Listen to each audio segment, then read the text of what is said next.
Sandra from Prairie Sky DIY, your Stampin' Up! Demonstrator in Manitoba, Canada. Let's get started with our 5-minute Friday video. Embossing can be as complex or as easy as you want it to be. Today we are creating with the Gone Fishing Designer Series paper, some balmy blue, some very vanilla. Let's get started. So I've got our layers cut. Our card base is 4 1/4 by 5 1/2, scored in half. I've got a front mat layer, 4 1/4 by 5 1/2. And then the designer series paper is 4 1/2 by 3 1/4.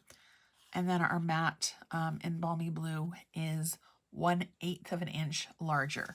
So to check that, so 3 1/4 and 1/8 is after the 3-inch line. It's 1, 2, 3. So the second largest dash, you want to be 3 past that.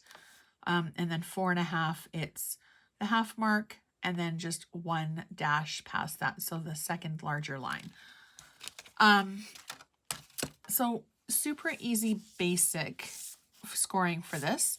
We are going to take our paper trimmer or your scoring tool, whatever you have, and we are going to score 1/4 inch. You want to make sure that you're using your scoring blade, not your cutting blade. So you can either pop it out or you can move it right down to the bottom like I have it. So we're going to go 1/4 of an inch all the way around. You want to make sure that your paper is laying flat.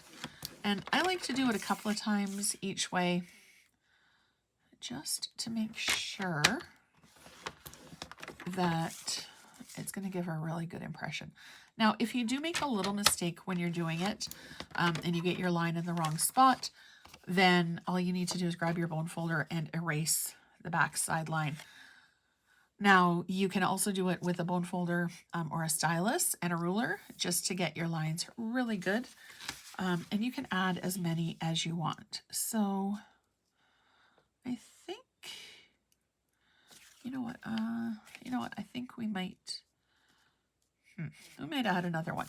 So I'm actually going to do 1/4, and then we're going to do 1/8, just to give it a little bit more interest. So I actually go to the 1/4 line and then move it just to make sure that I haven't gone too far, because I'm sure we've all made cutting or scoring mistakes at some point. Now, if you do make a mistake, you do not need to get rid of your paper. You can just chuck it into your scrap bin and use it for something else the next time. There we go. So you have 2 looks actually that you can go for. You can go for this one where the embossing is indented, or you can go this way where it's kind of popped up a little bit. The choice is yours. I'm not sure actually which way I'm going to go. So let's see. I think I'm going to go with the debossed way. Now, if you want your lines to be a little bit, or the embossed way, if you want your lines to be a little bit more pronounced, push a little harder, but not too hard, because you don't want it to pop through. All right, now roughly center for this guy. Now, all February long, I will be doing embossing, heat or paste or dry. This is dry embossing. And I'll have ideas and tips for every skill level. So if you have something in particular that you'd like a little bit of help with, just let me know. All right, so there's our card front. I am actually going to grab, we'll do balmy blue, move this out of the way. And oops, I'm actually using a sentiment from Heartfelt Hexagon, but today I want to use it with the circle punch, just to give it a little bit of a different look. Grab that, put it off to the side. Give it a good, oh, that didn't ink up well. Let's try again.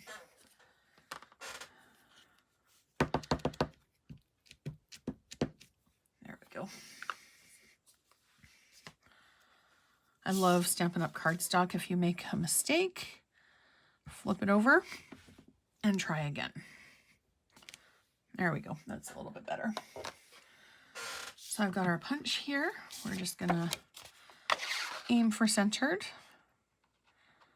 I love that the sending has a little bit of a curve to it as well. All right, give it a pop out. Now you can, of course, make your card as embellished or as simple as you want as well. So for this one, I'm going to go for a little bit more simple, but if you wanted to, you could absolutely add more embellishment, add some ribbon, add some layers. You could fussy cut elements out of your designer series paper to give it a little bit of pizzazz as well. Now, I don't usually use color bases, but I do love that the look of this makes it look like it's going to be a very vanilla envelope, but it's actually blue on the inside. So yeah, crafting is as easy or complex as you want it to be, and you can use the same exact supplies, just change up the layout, and you'll have something different every single time. So we're just going to pop this guy on. I'm going to kind of aim for the top where I'm not really going to impede any of the fish. And then I'm just going to add